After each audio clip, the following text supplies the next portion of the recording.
Fermez les yeux, sentez-vous calme, tranquille. AVS avec Philippe Robichon. Alors AVS, ça veut dire à votre santé. Aujourd'hui, ça veut dire à votre sommeil. J'ai invité Benjamin Lubzinski. Bonjour et bienvenue. Bonjour, ravi d'être ici. Voilà, écoutez, le plaisir est partagé. Praticien en psychothérapie brève. Vous êtes hypnothérapeute et coach. Vous avez une chaîne YouTube qui parle d'hypnose. Vous êtes le youtubeur qui fait dormir 200 000 personnes par mois. Hein. Oui, à peu près. Ça n'a pas augmenté? Si, ça augmente un petit peu. Ma chaîne est vue globalement par 900 000 personnes par mois. Et c'est un calcul à peu près. C'est un petit peu plus que 200 000 personnes par mois, pour le sommeil en tout cas. Vous avez beaucoup plus de gens qui vous regardent que bien des gens. Bien dormir, ça s'apprend aux éditions du Rocher. C'est un programme que vous nous proposez ce matin. Ça dure 2 mois pour retrouver le sommeil. Avec un CD, il y a un programme qui s'appelle psy-coach.fr. Et puis, c'est un livre qui est plus à pratiquer qu'à lire. D'ailleurs, il n'y a qu'à entendre votre voix. Moi, je vous écoute, j'ai déjà envie de dormir. Alors, dormez à 10 heures, les enfants. Hein. Fermez les yeux, sentez-vous calme, tranquille. Alors, ça marche ? Non, il faut peut-être un petit peu plus. À mon avis, il en faut plus. Bon, le but de votre livre, c'est de réapprendre à dormir en 8 semaines. Et vous nous demandez 30 minutes en gros par jour de participation. Oui, c'est ce qu'il faut, parce que pour faire tous les apprentissages qu'il faut pour réapprendre à dormir, il faut bien 8 semaines et bien 30 minutes par jour, parce que les insomnies, perdre le sommeil, c'est un moment, une perte de confiance. On a une première nuit, on a du mal à dormir. Le lendemain, on se dit je vais dormir, je suis fatigué, puis on n'y arrive pas parce qu'on est un peu inquiet. Puis après, on se persuade qu'on est insomniaque et on le devient. Et l'anxiété augmente, on se met à ruminer de plus en plus. Donc il faut bien ça, 8 semaines pour réapprendre à être calme dans le corps, réapprendre à être calme dans sa tête. Et puis au fur et à mesure, avoir à nouveau confiance en sa capacité de sommeil, parce que tout le monde, à un moment de sa vie, a bien dormi. On l'oublie, on n'y croit plus et ça suffit pour faire un insomniaque. Quelle définition vous donnez à l'insomniaque ? C'est quoi un insomniaque ? Alors, sauf quand c'est des pathologies très précises. Pour moi, c'est quelqu'un qui, à cause du stress, de la douleur, ne croit plus en son sommeil et veut se forcer à dormir. Le pire ennemi du sommeil, c'est se forcer à dormir. Si vous essayez de dormir, vous n'y arrivez pas. Donc c'est le moment où vous lâchez prise, où vous arrêtez de regarder le réveil, où vous arrêtez de vous retourner dans le lit en disant est-ce que je suis bien dans cette position, quand est-ce que je vais dormir, est-ce que je vais être en forme demain. Et à un moment où vous êtes tellement fatigué de penser que vous arrêtez d'essayer de dormir et là vous vous endormez. Donc pour moi un insomniaque c'est quelqu'un qui essaye tellement de dormir qu'il n'y arrive pas. Et qui croit qu'il ne peut pas dormir, en fait, c'est ça. Il en devient persuadé. Voilà, c'est une idée, ouais. Les nuits passées, les nuits blanches lui donnent raison, mais c'est totalement de l'ordre de l'autosuggestion. Plus on passe de nuits blanches, plus on est fatigué. Oui. Donc plus on est fatigué, plus on a sommeil. Pas forcément au bout de quelques temps, quand on est très très fatigué, il devient très difficile de s'endormir. Alors là, l'hypnose peut aider par exemple à faire une sorte de transition entre l'état de veille et l'endormissement. Parfois on est obligé de passer par des somnifères ou des anxiolytiques parce qu'il faut bien donner un tout petit coup de pouce au départ et après on peut bien dormir. Non, parfois la fatigue accumulée nuit au sommeil. Mais en général, c'est pas parce qu'on est fatigué finalement qu'on a sommeil. C'est ça que ça veut dire. Le corps, si, a sommeil, mais ça crée plus d'anxiété, donc on a plus de mal à dormir. Ça peut arriver comme ça. Les premiers jours, ça facilite le sommeil, c'est-à-dire la fatigue, évidemment, permet un endormissement plus rapide et un sommeil un petit peu plus long. Mais l'un des mythes, c'est de se dire qu'on peut rattraper le sommeil. Ça prend beaucoup, beaucoup de temps pour rattraper une insomnie. La meilleure chose à faire, c'est d'essayer de dormir 8 heures par jour, à peu près en s'endormant au même moment et en se réveillant au même moment. C'est comme ça qu'on a un sommeil de bonne qualité. Alors là, c'est la théorie. Maintenant, le livre est là pour permettre au fur et à mesure de passer à la pratique. D'ailleurs, quand on est insomniaque, on n'arrive pas à dormir de la nuit et au moment où le réveil sonne, on a sommeil. C'est à ce moment-là, quoi. C'est à ce moment-là qu'on s'endormirait très très volontiers et très très bien en plus. Mais parce qu'à ce moment-là, vous n'essayez plus de vous endormir. Donc vous y arrivez. De la même façon, il y a beaucoup d'insomniaques qui arrivent très bien à faire la sieste parce qu'il n'y a aucune pression. Ils la font pas, c'est pas grave. Mais le problème, c'est qu'au lieu de faire une sieste de 20 minutes, 30 minutes maximum, ils font une grosse sieste qui va décaler leur sommeil et rendre le sommeil le soir encore plus difficile. C'est-à-dire une longue sieste, c'est l'ennemi du sommeil, c'est l'ennemi de l'endormissement.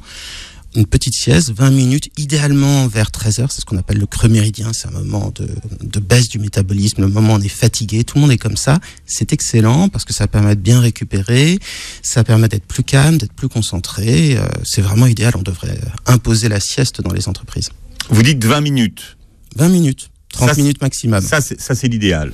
Ça, c'est l'idéal. Et un petit truc amusant, vous prenez un bouquin dans vos mains, vous vous endormez, et puis quand le bouquin tombe par terre, vous avez à peu près dormi 20-30 minutes. C'est l'astuce low-tech, faible technicité. On peut aussi mettre une alarme sur son téléphone, mais cette vieille technique du livre qui tombe, ça marche quasiment à chaque fois. J'ai appris un mot dans votre livre, les cycles ultradiens. Alors, on parle énormément des cycles circadiens, mais rarement des cycles ultradiens. Alors, qu'est-ce que sont ces cycles ? Les cycles ultradiens, c'est à peu près toutes les heures et demie, on a une baisse de la tension. Donc, par exemple, les contrôleurs aériens doivent être relevés toutes les heures et demie, parce que sinon, ils laissent passer des avions sans les voir. Donc, c'est évidemment très, très dangereux. Et c'est un moment où, vraisemblablement, on se met dans un état hypnotique. On ne sait pas encore exactement à quoi ça sert. Certainement à baisser le stress, à peut-être passer de la mémoire courte vers une mémoire un peu plus longue. On ne sait pas encore exactement, mais on sait que ça fait partie des cycles et il faut les respecter. C'est d'ailleurs pour ça qu'il est nécessaire de faire des pauses. C'est pour ça qu'il est nécessaire de faire des pauses toutes les heures et demie. Donc ça concerne tout le monde. Ça concerne mais tout le monde. Ah, tout le monde sans exception. Donc, comment on sait qu'on est en baisse, en descente? Comment on sent le moment où ça fait 1h30 en fait? De toute façon, si vous faites des pauses toutes les heures et demie, vous allez à peu près avoir un rythme qui sera connexe. Mais la fatigue est le bon indicateur. Mais le problème, c'est que souvent, les insomnies vont de pair avec une grosse anxiété. Et donc, on n'écoute plus assez son corps. On est surtout plongé dans les ruminations. On sent le mal-être, mais on ne sent plus forcément la fatigue. L'une des clés pour pouvoir s'endormir, c'est de prendre le train du sommeil, c'est-à-dire quand on commence à sentir que les yeux se ferment, eh bien, ne pas rester devant la télé dans le salon, aller directement au lit et profiter de ce moment pour s'endormir. C'est très important de savoir le repérer. Ça peut servir à faire des pauses, ça peut servir à faire la sieste et surtout, ça sert à savoir à quel moment on est censé s'endormir. Et les fameux cycles circadiens dont on parle notamment pour les baisses de vigilance, donc c'est tous les combien? Alors, les cycles circadiens, je m'intéresse moins sur le sommeil. Pour le sommeil. Mais par exemple, pour la vigilance, on en parle beaucoup, et notamment pour les gens qui doivent avoir des cours ou qui doivent planifier certaines tâches. C'est-à-dire que on sait qu'à partir de 40-45 minutes, on a une baisse de la tension. Donc, idéalement, on devrait être sur des temps aussi courts. Malheureusement, c'est pas toujours possible, hein. Qu'est-ce que vous répondez à quelqu'un qui vient vous voir et qui vous dit voilà, je n'arrive pas à dormir, et qui vous dit pourquoi est-ce que je dors pas? En général, un psy répond à une question, pas une question, j'exagère, mais on va d'abord faire l'anamnèse, on va d'abord voir pourquoi ce patient en particulier ne dort pas. Il y a en général toujours le stress. Il y a 3 grandes causes en fait dans des insomnies. Être mal dans son corps, donc ça peut être le stress, ça peut être la caféine, ça peut être s'endormir dans une chambre trop chaude, ça peut être plein d'autres explications, avoir une mauvaise literie ou des choses. Parfois il y a des choses aussi bêtes que ça, hein, faut pas croire. Hein. Donc c'est bien de faire le tour. Et puis c'est aussi souvent les ruminations. On ne dort pas parce qu'on pense trop. C'est quand même le seul moment de la journée où on n'a rien à faire que penser. Donc c'est le moment où on fait des bilans, c'est le moment où on se pose des questions auxquelles on ne peut pas répondre, et c'est le moment où on se demande si on va dormir. Et puis le dernier ennemi, mais qui est le pire, c'est de se forcer à dormir. En général, c'est ces 3 ingrédients qui créent les insomnies. Vous avez une méthode pour combattre n'importe quelle idée négative? Alors, infaillible, si j'ai bien compris. C'est-à-dire que pour empêcher les gens de ruminer le soir. Il y a plus d'une méthode. Une méthode que j'aime beaucoup, c'est ce qu'on appelle la saturation, c'est-à-dire de forcer volontairement les idées négatives jusqu'à ce qu'elles créent une usure, une lassitude et qu'elles partent. C'est très paradoxal, mais ça marche très bien. Mais on peut aussi utiliser des techniques de visualisation, des techniques de respiration que je décris dans le livre, mais qui demandent en revanche de la pratique. Parce qu'il y a des exercices qui sont dans le livre. Si vous aimez pas l'école, faut pas lire le bouquin. Voilà, dans votre livre, vous dites je m'engage à désactiver n'importe quelle idée négative de 3 façons différentes. Voilà. Oui. Donc il y a plusieurs techniques, et vous avez même une technique pour traiter le cauchemar. qui s'appelle la thérapie par répétition d'imagerie mentale. C'est quelque chose qu'on faisait déjà depuis longtemps en hypnose. Quand on faisait une séance d'hypnose, on demandait à la personne de se souvenir de son cauchemar, mais de le vivre différemment. Si par exemple il se sentait poursuivi, il arrivait à s'échapper, à s'envoler, ou il arrivait à combattre son assaillant. Donc en fait, on change la manière qu'on a de vivre le cauchemar, et on ne sait pas exactement pourquoi ça marche, mais on voit que ça fonctionne. Alors on peut le faire sous hypnose, ou on peut le faire tout simplement en se répétant dans sa tête son cauchemar, mais en changeant les données. C'est-à-dire, il faut que vous puissiez triompher, vous sentir à nouveau bien. Et quand on est dans un état de conscience, ou dans un état de semi-conscience avec l'hypnose, c'est quelque chose de facile. Et ça a une répercussion sur le sommeil. La deuxième chose qui est très importante pour diminuer le sommeil, c'est d'avoir le maximum de relaxation avant de s'endormir. Il y a une corrélation qui est très très claire. Vous vous endormez en étant très relaxé, vous aurez beaucoup moins de cauchemars. Et l'hypnose a une particularité, c'est qu'elle permet d'approfondir le sommeil. Il y a un essai clinique qui est assez amusant, qui a prouvé que si on fait imaginer à quelqu'un sous hypnose qu'il a un poisson qui, s'enfonce dans l'océan de plus en plus profondément, le sommeil s'approfondit. Et ce qui est incroyable, c'est que si on lui fait imaginer un poisson qui va de plus en plus vers le haut, le sommeil devient plus léger. Donc, entre la relaxation et un sommeil qui s'approfondit, c'est-à-dire que les périodes de sommeil lent et profond deviennent plus longues, on a effectivement une manière concrète d'agir sur les cauchemars. Bon, pour tous ceux qui ont du mal à s'endormir, la phrase du jour, c'est « Vos jours crèvent vos nuits ». Inutile de vouloir dormir si on ne réforme pas ses journées. Pourquoi ? Pourquoi ? Parce que d'abord, il y a de l'anticipation. Plus on se dit tôt dans la journée qu'on n'arrivera pas à dormir, plus on fait le bilan de la nuit précédente, plus on se stresse et moins on dort. Donc ça, c'est la première chose. Et puis ensuite, quand on est insomniaque, on se focalise à fond sur ces insomnies. On pense que c'est le seul problème. Si je dormais bien, je ne serais pas stressé, je ne serais pas fatigué, ma vie serait bien meilleure. Et on oublie que on peut avoir une vie difficile, stressante, et que bien évidemment, ça crée les insomnies le soir. Donc il ne faut pas, d'une manière artificielle, séparer la qualité des nuits de la qualité des jours. Bien évidemment, ce sont les jours qui créent les nuits, et en étant calme en journée, on s'endort bien mieux.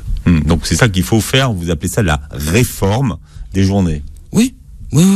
Avec des conseils presque d'hygiène de vie, le fait de prendre des pauses toutes les heures et demie, on en parlait, d'avoir une vraie pause au niveau du creux méridien, c'est-à-dire au niveau du déjeuner, faire une sieste, simplement se reposer, se relaxer, et puis surtout en ayant une pratique intensive de la relaxation, ça apprend littéralement à être calme, c'est-à-dire que ça renforce le frein à stress, le système parasympathique. Donc plus vous faites de la relaxation, plus vous apprenez à être calme, mais simplement en général, les gens qui ont testé la relaxation, la sophrologie, l'hypnose, la méditation, ils le font une fois par semaine, une fois de temps en temps quand ça va vraiment mal, et ils constatent un effet, mais pas un effet curatif, simplement parce que c'est pas tous les jours en grande quantité. Il faut juste être pragmatique. Qu'est-ce que ça fait d'anticiper l'insomnie ? C'est-à-dire que les gens qui ont l'habitude de ne pas dormir se disent qu'ils vont avoir du mal à s'endormir le soir. Donc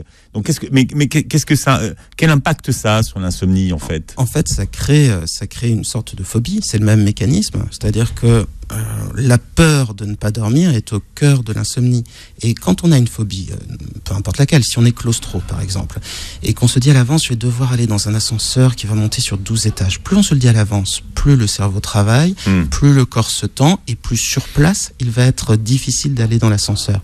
Et donc, toutes les situations qui créent des stress, dès qu'il y a de l'anticipation, ça majeure énormément le problème. On dit souvent que l'anticipation, c'est 50% des phobies. Eh bien, dans les insomnies, c'est peut-être 50% des insomnies parce que ça crée la tension sur toute la journée. Pour connaître un certain nombre d'insomniaques, un certain nombre d'entre eux, s'ils oublient par exemple leur pilule pour dormir, pensent qu'ils vont pas pouvoir s'endormir parce qu'ils n'ont pas leur pilule.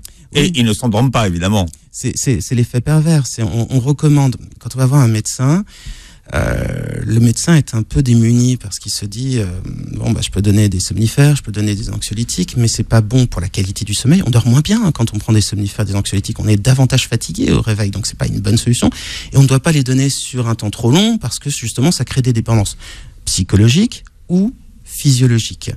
Donc c'est vraiment très embêtant parce que finalement il donne le seul réconfort qu'on puisse donner, mais pas de solution alternative. Et tout ce qui est autour du contrôle est très nocif pour le sommeil. C'est-à-dire que vous avez des gens qui vont vouloir s'endormir pile à 10 heures, qui vont vouloir être dans une position exacte, prendre une tisane 10 minutes avant, prendre le médicament à tel moment. Et plus on a de contrôle, plus on crée du stress, plus on a du mal à s'endormir. Le sommeil, c'est quelque chose qui est de l'ordre du lâcher-prise. Alors, c'est difficile. Quelle différence vous faites entre contrôle et rituel? Parce qu'il y a souvent des rituels vous savez, qui précèdent le coucher. Je vais boire un verre d'eau, je me brosse les dents, je prends ma petite tisane, mais on fait toujours plus ou moins la même chose. Si, alors... C'est quoi la différence entre... Ça dépend à quel point on s'y attache, à quel point on considère que ce rituel est important pour dormir. Si on se dit, si je ne fais pas ce rituel, je ne m'endors pas, là, le rituel devient très gênant. Mais là, bon, se brosser les dents, c'est quand même normal. Oui. Et ça, je ne sais pas si ça fait partie du rituel. La tisane, ça risque de créer un réveil la nuit parce que c'est diurétique, donc c'est pas forcément une bonne idée. Et non, moi, à nos âges, hein, bon monsieur. Oh, parlez pas de ma prostate, hein, mon bon monsieur, et de la vôtre. Hein. Bon, bien dormir, ça s'apprend. C'est le titre du livre de mon invité. Alors, c'est aux éditions du Rocher. C'est à la fois un livre, mais c'est un programme de 8 semaines, 8 chapitres, 8 semaines. Il y a le CD qui va avec, parce qu'il faut l'écouter, hein, Benjamin Lubinski. Avec une dizaine d'heures d'hypnose et de méditation. C'est vraiment un contenu qui est assez long. Voilà. Et vous avez une chaîne de YouTube d'hypnose, hein, avec beaucoup de sujets. Et de pathologies que vous reliez à l'hypnose d'ailleurs. Alors je fais pas uniquement de l'hypnose, on utilise la méditation, la relaxation, d'autres outils de thérapie brève et on aborde vraiment tous les sujets. Mais c'est vrai que mes séances d'hypnose pour le sommeil sont très très suivies, mais aussi pour la relaxation, pour la dépression, pour la gestion de la douleur. L'hypnose c'est un merveilleux couteau suisse, on peut travailler sur beaucoup de choses efficacement et l'intérêt de l'avoir sur YouTube, c'est d'abord que c'est gratuit. Et on peut tester la technique, voir le résultat sans qu'il y ait de biais. Et puis après, en général, quand c'est sur le sommeil, ça fonctionne. Hein. Bon, vous testez, vous écoutez Benjamin. Alors, il faut vous écouter combien de temps avant de s'endormir? Juste au moment où vous êtes dans votre lit, vous mettez la séance sur YouTube ou le CD ou les séances téléchargées depuis le livre. Et en général, au bout de 10, 15, 20 minutes, vous vous endormirez. Hein. Comme je disais tout à l'heure à un de vos collègues, la phrase, le commentaire que j'ai le plus sur mes vidéos, c'est « J'ai jamais réussi à écouter une vidéo en entier ». Et ça me fait plaisir. Alors on me dit aussi... Il faut savoir à quel moment il décroche en fait. Alors il décroche grosso modo entre 20 à 26 minutes. On arrive à savoir ça à peu près sur YouTube. Mais ça peut être, ils peuvent décrocher avant aussi. Hein. Parce que d'une oreille vous avez Vanessa. Alors Vanessa, ça vous empêche de dormir. Et sinon vous avez Benjamin qui lui vous fait dormir. Vous choisissez, hein, c'est 2 salles, 2 ambiances. Mohamed est avec nous au 01 53 48 3000. Mohamed, bonjour et bienvenue sur Beurre FM. Bonjour monsieur. Bonjour monsieur. Bonjour. Oui, donc j'ai un souci de sommeil depuis un moment. Oui. En fait, ce qui se passe, c'est que en temps normal, je dors déjà pas beaucoup. Quand je dis en temps normal, c'est quand je dors bien. D'accord. Je dors pas plus de 6 heures, maximum 7 heures. Et vous vous sentez bien quand vous dormez 6-7 heures? Vous êtes déjà fatigué? Non, je me sens relativement bien. D'accord. La moyenne de la durée du sommeil, c'est vraiment 8 heures, plus ou moins 1 heure. Il y a quand même des petits dormeurs, mais ils sont très minoritaires dans la population. Mais si vous vous sentez bien, de toute façon, alors, en tout cas, quand vous dormez 6-7 heures, c'est le bon indicateur. Ouais, et j'ai des périodes, comme là en ce moment, où je me réveille à 4 heures et impossible de redormir. Et pas de sieste, rien, donc après je travaille, tout ça. Et, Est-ce que vous êtes anxieux en ce moment? Il y a des difficultés dans votre vie? Ouais, pas mal de stress et tout, ouais. Ouais, qu'est-ce qui se passe? Vous prenez davantage la tête que d'habitude? Bon, en temps normal, moi je suis quelqu'un quand même qui cogite pas mal et un petit peu d'anxiété. Ouais. Mais bon, là j'ai des soucis familiaux, tout ça, qui font que pas mal de stress. Et c'est surtout la nuit, justement, que vous y pensez? Ouais. Dès que moi, j'ai un souci aussi, c'est que je me réveille toutes les nuits pour aller aux toilettes. Ouais. Combien de fois par nuit à peu près? Une fois. D'accord. Toujours une fois. Et bon, quand ça va bien, j'arrive à me rendormir. Et quand ça va pas très bien, voilà, comme là cette nuit, 4 heures debout. Et je n'ai pas pu redormir. Ce qu'il faut que vous imaginiez, c'est que, déjà un petit conseil tout bête, diminuer la quantité de boissons le soir pour éviter de vous relever. C'est tout bête, mais vous buvez plus en journée, vous buvez moins le soir. Ouais. Et puis, c'est le petit conseil bête pour pas se réveiller à cause des toilettes. C'est un des grands classiques. C'est pour ça que je disais beaucoup de mal des tisanes tout à l'heure, parce que on appelle ça, c'est comment on appelle ça, la tisane? Pisse-mémère. Pisse-mémère, c'est ça. Je connais, c'est un joli nom. Et puis surtout, il faut que vous travailliez sur votre anxiété. Il faut imaginer que le stress, l'anxiété, ça vous met en vigilance, en contrôle permanent. Et ça s'arrête pas à votre journée. C'est-à-dire que vos soucis, votre cerveau, il continue à travailler la nuit. Votre sommeil se dégrade et c'est pour ça que vous vous réveillez beaucoup plus facilement, que vous avez du mal à vous endormir. Donc moi, ce que je vous conseille, c'est de faire de la relaxation avant de vous endormir. Ça peut être l'hypnose, mais ça peut être de la méditation, de la relaxation. L'hypnose, en général, on a un résultat de détente qui est vraiment très très fort. Ouais. Vous aurez tendance à dormir plus longtemps et si vous vous réveillez, vous recommencez. Mais en général, vous aurez beaucoup moins de réveil. Et puis si le problème si le problème dure, malheureusement, il faudra en parler. C'est très important d'avoir des conseils là-dessus. Ouais. J'ai essayé les tisanes là. Bon, j'ai l'impression que c'est quand même pas mal. Si ça marche pour vous, tant mieux. Les tisanes pour dormir, vous voulez dire? Oui, parce que chacun son truc. Je dors pas plus de 6 heures en général et 7 heures. Ouais, et j'ai voulu à un moment donné prendre des somnifères carrément. Mais bon, j'ai dans mon entourage des collègues et tout ça qui m'ont dit non, après il y a la dépendance et tout, c'est mauvais. Il y a tellement de méthodes douces, efficaces qui existent, que ce soit dans mon livre, que ce soit sur ma chaîne YouTube ou même ailleurs, je prêche pas forcément pour ce que je fais en particulier. Utilisez ça et vous verrez, c'est vraiment efficace. On m'a parlé de l'hypnose, mais je connais pas le nom pas. L'hypnose, c'est quelque chose qui vous permet de vous abstraire de l'extérieur, tout doucement. Ça ressemble un peu à la méditation. Et ce qui est génial, c'est que ça ne demande pas d'effort. Vous mettez dans votre lit, vous écoutez la séance. À un moment, bizarrement, vous avez envie de fermer les yeux parce que vous êtes détendu. Ma femme a un mot que j'adore. Elle parle de massage pour le cerveau. C'est un petit peu ça. Et vous retrouvez à être très très calme, à rêvasser un petit peu, vous savez, avoir les idées qui vont un peu dans tous les sens. Exactement l'état qu'il faut avant de s'endormir. C'est ce qu'on appelle l'état hypnagogique. C'est le moment où on a des pensées un petit peu folles qui vont dans tous les sens. C'est le moment où parfois on a l'impression de tomber, vous savez, c'est cette impression un peu... Hypnagogique. Hypnagogique au réveil, hypnagogique à l'endormissement. Et là, vous y arriverez, j'ai pas de doute là-dessus. Dans votre livre, il y a un texte. Il y a un moment spécifique où il faut le pratiquer ?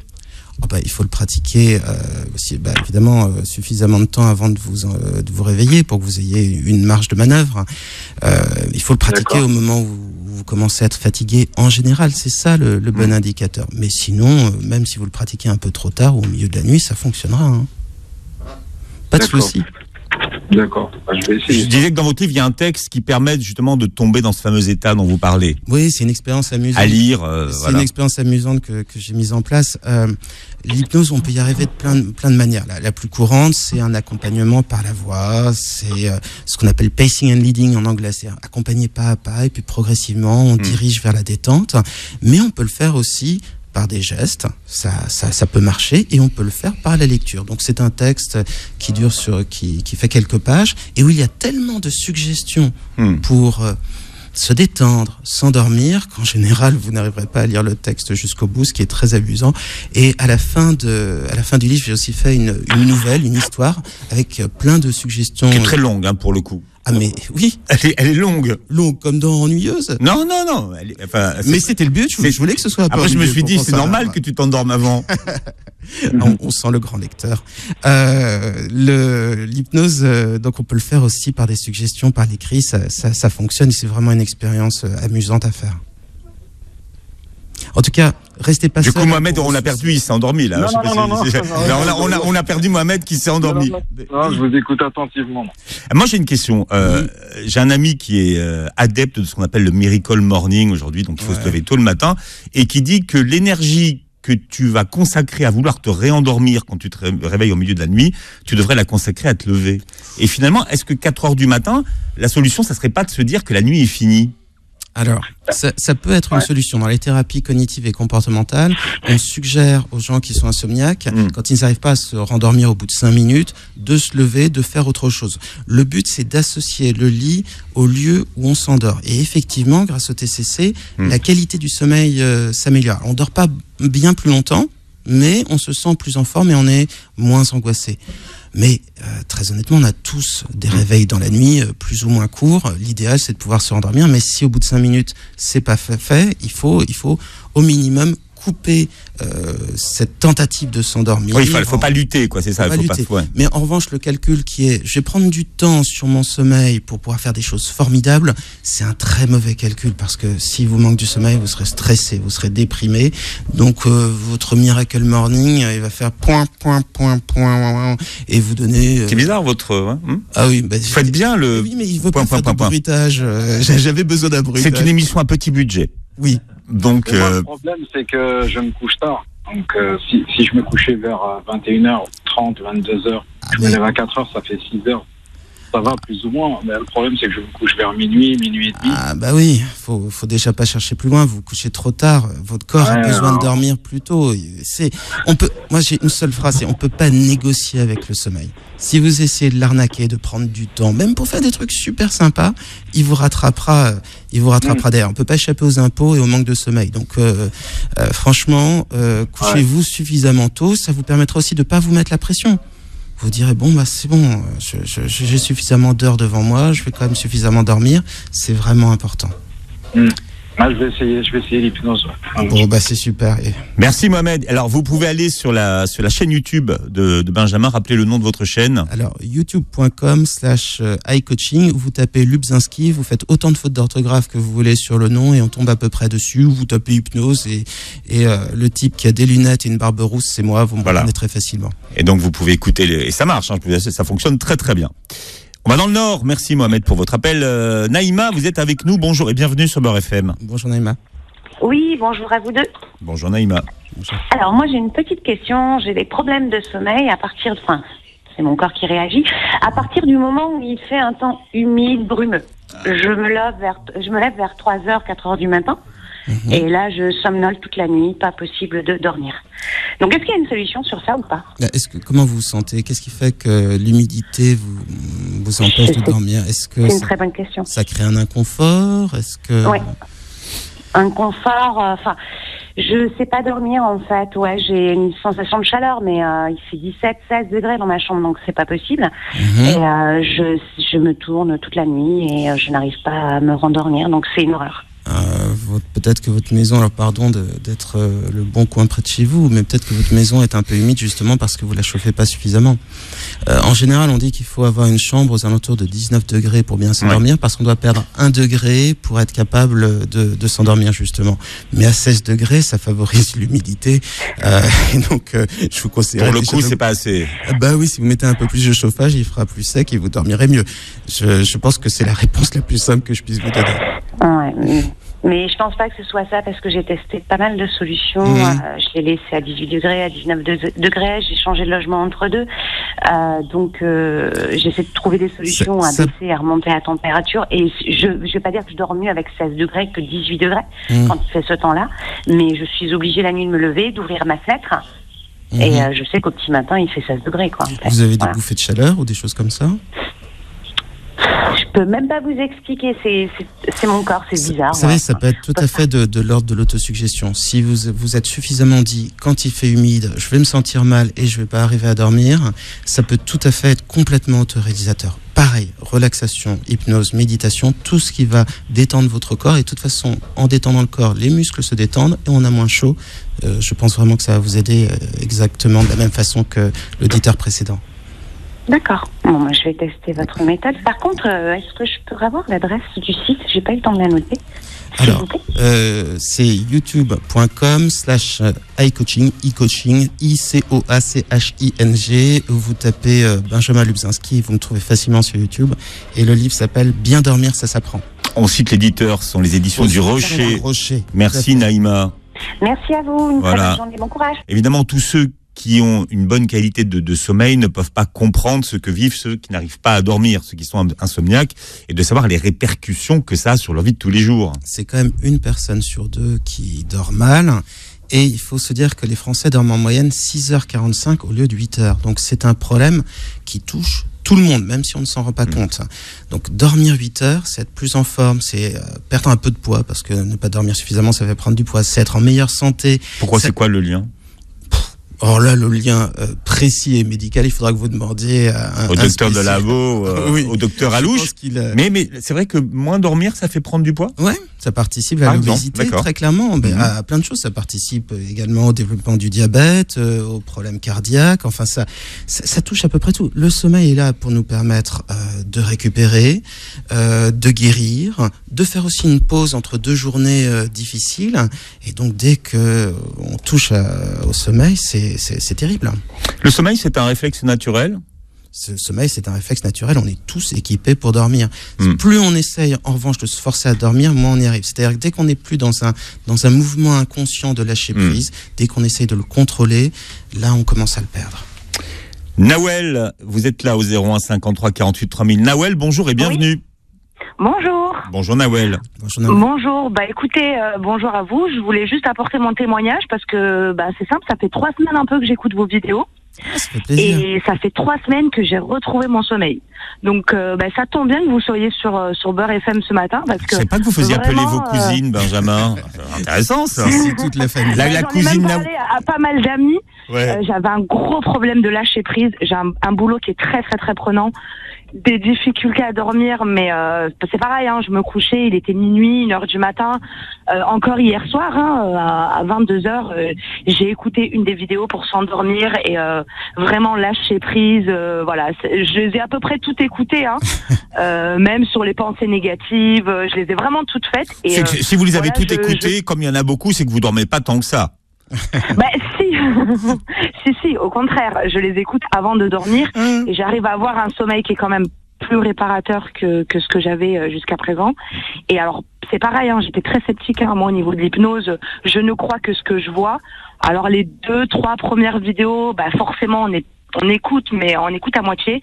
Mais c'est vraiment au fur et à mesure qu'on voit les résultats se faire ressentir. Puis vous avez vu, il y a un truc... voilà. Pardon, c'est très gentil. Merci Nawel, ça me touche beaucoup. Je voulais vraiment vous témoigner ça parce que vraiment c'est tous les soirs que je m'endors avec vos vidéos. Bon, l'objectif c'est aussi de s'endormir seul, mais honnêtement ça m'aide. Alors il y a beaucoup de gens et c'est intéressant parce que Nawel a dit j'étais sceptique au départ. Il y a beaucoup de gens qui sont pas à l'aise avec l'hypnose quand même. S'il y a toujours un petit... Il y a un petit côté vu chez Patrick Sébastien, vous voyez. Il est à la retraite. Donc la réputation de l'hypnose devrait s'améliorer, j'espère en tout cas. Oui, il y a un petit côté souffre autour de l'hypnose parce que on s'imagine Mesmer vous regardant dans les yeux, disant vos paupières sont lourdes, j'ai du pouvoir sur vous, vous vous transformez en lapin et ça transforme. On a l'impression que c'est une sorte de prise de contrôle. Mais on peut faire l'hypnose d'une manière très très douce, simplement en accompagnant. Et il y a un truc qui est génial dans l'hypnose, c'est que ça agit à un niveau inconscient. Je ne sais pas si vous l'avez remarqué, Nawel. Vous pensiez beaucoup. Oui, effectivement, surtout sur les pensées. J'en avais écouté une sur le passé, l'enfance, tous les traumatismes un petit peu. Pareil, au départ, j'étais très très très très très sceptique et finalement, quand on se laisse prendre, on le sent, on a les muscles qui se détendent. Et vous l'avez dit tout à l'heure, c'est un petit peu de la méditation. Ah oui, on a l'impression que c'est une forme de méditation un peu poussée. Et effectivement, sincèrement, j'étais très sceptique. Et puis, moi, je vois les résultats, je suis beaucoup plus détendue. Même quand j'arrive au boulot, voilà, je lâche prise. Bon, c'est super. Vous savez, moi aussi, avant de me former à l'hypnose, j'étais très sceptique. Je suis sceptique de nature, très cartésien. Je l'utilise simplement parce que ça marche et parce que je vois les résultats. Donc, on n'a pas besoin de croire à l'hypnose. On peut considérer que c'est de la méditation, de la détente. Mais enfin, le résultat est là et ça fait très plaisir.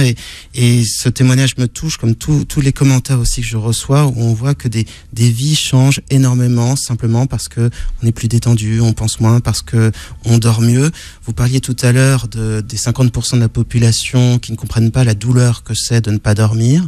Eh bien, les 50% de la population qui ont des problèmes de sommeil, eux, connaissent ce sentiment de solitude terrible quand on est au milieu de la nuit, qu'on essaie de se forcer à dormir. on est désespéré, on est en colère, on se sent impuissant et on se sent très très seul, alors qu'en fait 50% de la population au même moment a le même sentiment. Mais heureusement, les solutions existent et ça me fait très plaisir Noël que vous m'ayez téléphoné. Nous ne sommes pas de la même famille. Ah bon. Je ne vous ai pas soudoyé, rassurez-moi. C'est pas votre cousine. Merci non, Nawel en tout cas. Allez, à bientôt. Alors on a Driss qui est avec nous. Idriss. Alors ça c'est peut-être le chien d'Idriss. Idriss. On a peut-être Rex à l'appareil. Voilà, bonjour et bienvenue sur Beurre FM, on vous écoute. Moi, je voulais juste savoir, j'avais une petite question. Des fois, en fait, je dors. Et quand je dors, en fait, dans la nuit, je me fais étrangler. Et il y en a qui... En fait, il y en a qui disent que c'est le corps, c'est la tension qui chute. Mais je voulais savoir si il avait des réponses à ça, en fait. J'ai pas très bien compris votre question. C'est-à-dire, que pendant la nuit, ou vous êtes très oppressé. Je suis dans mon sommeil comme cette nuit-là, je dormais. Hein. Cette nuit, je vous jure, c'est vrai. Je dormais. Et d'un coup, je me suis fait bloquer, étrangler.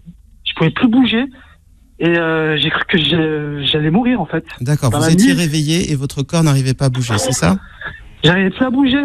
J'arrivais plus à parler, plus à bouger, mais j'étais conscient de tout. Mais ça, il faut que vous en parliez à votre médecin. C'est ce qu'on appelle les paralysies du sommeil. Ça fait partie des dysomnies.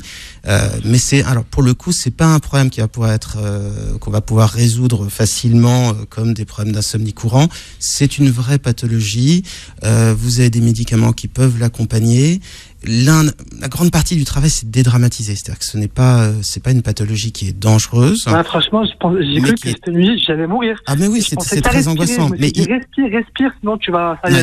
Il faut que vous alliez voir un médecin spécialisé dans le sommeil. Il vous dira si c'est la paralysie du sommeil, si vous avez fait une terreur nocturne, c'est une sorte de crise d'angoisse qu'on peut avoir la nuit. Et puis, en dédramatisant tout ça, en vous donnant des conseils médicaux très précis, il va vous aider. Et si ça crée de l'angoisse, eh bien, commencez à faire un travail avec un psy, travailler sur la relaxation, la méditation, l'hypnose. Et pourtant, monsieur, pourtant, dans ma vie, ça va très bien, j'ai aucune angoisse. Oui, mais là, c'est pas... Quand je me mets dans mon lit, je ferme les yeux, je dors direct. Idriss, c'est pas un problème psychologique, ce que vous décrivez. C'est un problème physiologique. Ça concerne un médecin.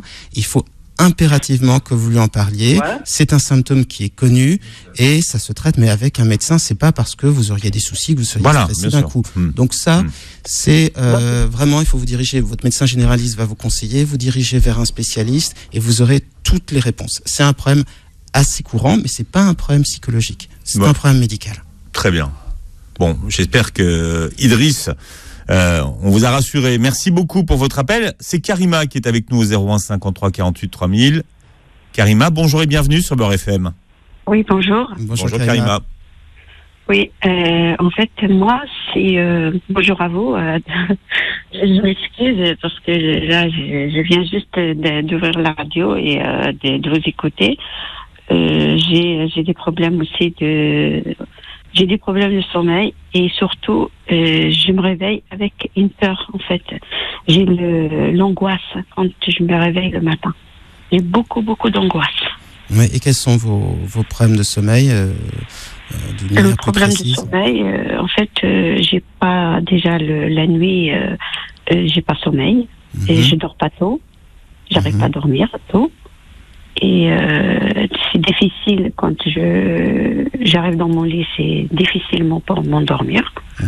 Et pourtant, je fais un petit peu de la respiration.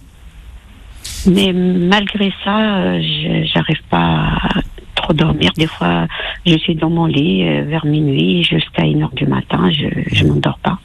Il vaut mieux que vous soyez accompagné par un psy pour votre problématique d'anxiété. Il faut que vous sachiez que le moment où on s'endort, comme le réveil, sont des moments qui sont connus comme étant des moments propices à l'angoisse. Donc c'est tout à fait normal de se réveiller angoissé. C'est pas pour ça qu'il ne faut pas le traiter. Et votre problématique a l'air d'être une problématique générale.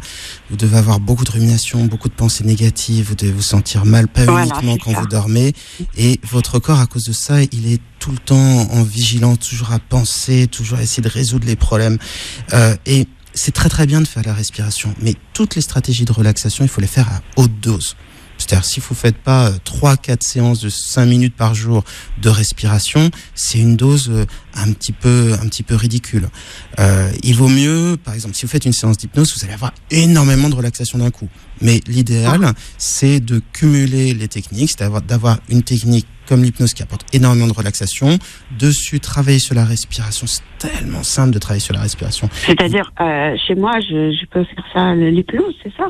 Mais oui, bien sûr. Il y a ce qu'on appelle l'auto-hypnose même. L'auto-hypnose, ça demande un petit peu d'auto-formation. Ouais. Oui, il faut de l'entraînement. Mais l'hypnose accompagnée, vous en trouvez sur ma chaîne, vous en trouvez dans mon livre, vous en trouvez sur d'autres chaînes YouTube. Vous avez vraiment le choix. Vous écoutez la vidéo en fait.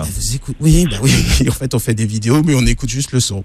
C'est la radio avec l'image, sans que l'image soit intéressante. C'est effectivement, c'est pas très logique, mais c'est le son qui est très important. Ça vous aidera et puis pratiquer à fond de la relaxation, mais en plus grande quantité. Il y a une technique qui est géniale, qui s'appelle la méthode Jacobson. Elle marche à tous les coups, celle-là. Ah oui, ça, sauf si ça vous fait une crampe, parce que vous allez voir la technique, mais en gros, vous contractez tous les muscles du corps, de la tête aux pieds, vous faites une vilaine grimace, vous faites ça pendant 10-15 secondes. Comment je peux avoir ça? Vous serrez les poings, vous serrez tous les muscles, vous tendez volontairement. La méthode Jacobson. C'est la musique, c'est fait avec la musique, c'est ça? Vous me parlez de la méthode Jacobson ou de l'hypnose? Voilà, la méthode, oui. La méthode Jacobson, soit vous tapez méthode Jacobson, Benjamin Lubzinski, et vous avez une vidéo qui vous l'expliquera dans le détail, soit vous écoutez une des séances d'hypnose en tapant hypnose Benjamin Lubzinski, vous aurez tous les détails, mais sachez que la relaxation, c'est à haute dose, sinon c'est, on éteint l'incendie, mais il se rallume 2 secondes après, c'est pas suffisant. Merci beaucoup pour votre appel. La méthode Jacobson pour vous, Karima. Merci pour votre appel. Oui, parce qu'elle est beaucoup mieux que celle du docteur Schultz, elle fonctionnait bien, mais c'est lui qui était politiquement moins correct, en fait. Oui, le docteur Schultz était un être assez ignoble, puisque c'était un ancien nazi, et bizarrement, il a inventé une bonne technique de relaxation, donc on utilise encore son nom pour la décrire, mais je pense qu'il serait peut-être temps de changer le nom pour, entraînement de détente globale ou quelque chose comme ça. C'est les 2 méthodes que vous proposez, Schultz et Jacobson, parmi celles que vous proposez. Parce que ça fait partie des plus efficaces, tout simplement.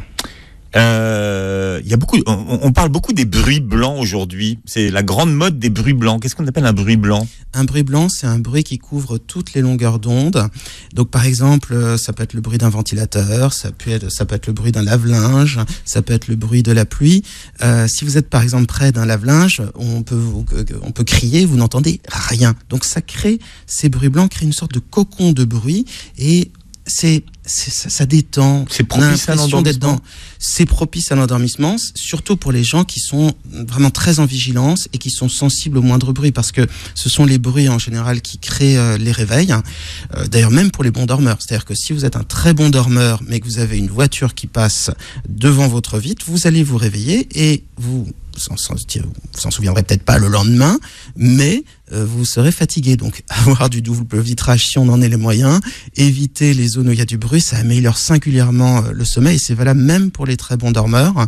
Et donc, les bruits blancs vous protègent pour toutes les personnes qui ont, par exemple, des voisins qui sont bruyants ou qui sont hyperacoustiques. Vous savez, des gens qui, le moindre bruit, ça les dérange, ça les agresse. Eh bien, là, le bruit blanc est vraiment très intéressant. Mais ça ne garantit pas à 100% de s'endormir, c'est un facilitateur.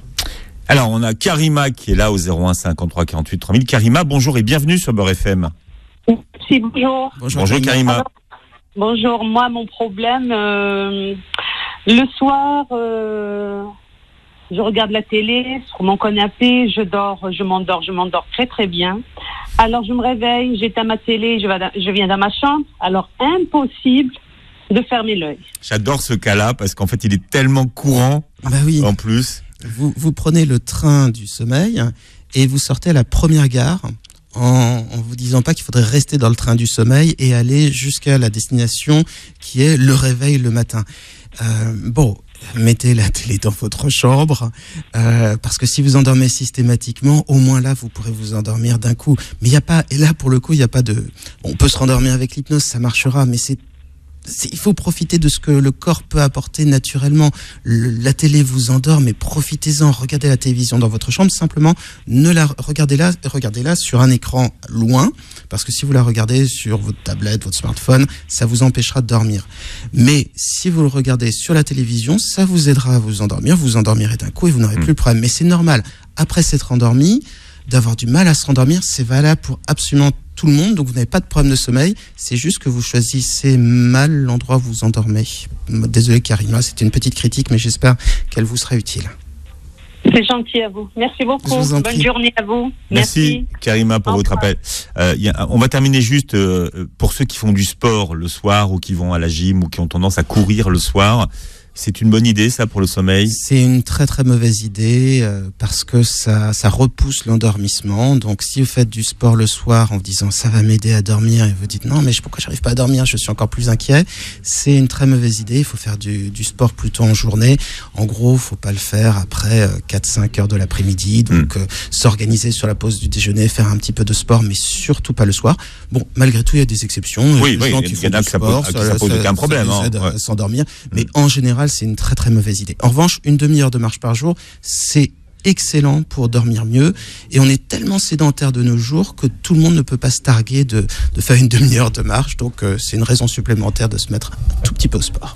Benjamin Lubzinski, praticien donc et hypnothérapeute. Vous publiez Bien dormir, ça s'apprend aux éditions du Rocher. On rappelle l'adresse de votre chaîne YouTube parce qu'il y a énormément de vidéos pour ceux qui s'intéressent à ces questions d'hypnose et d'endormissement. youtube.com/e-coaching, ICOACHING, et mon nom c'est Benjamin Lubzinski. Vous me retrouvez avec ça aussi. Bon, j'espère que vous reviendrez nous voir. Ce sera avec un plaisir de vous avoir rencontré. Merci.